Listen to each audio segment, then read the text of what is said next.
I am pretty new to Fusion, but the plan is to make some cable organizers. I have some sketches here, and I'm just gonna see how I can, do it.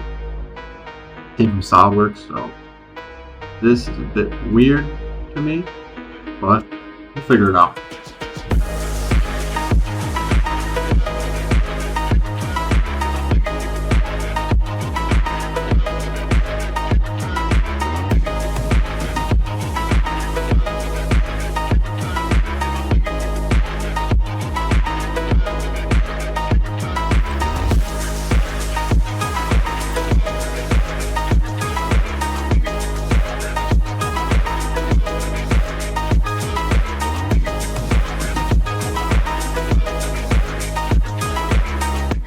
Alright, let's see what we got here.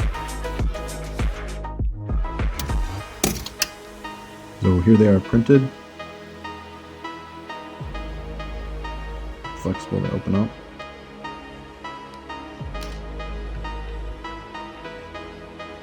And then it'll go around your cords.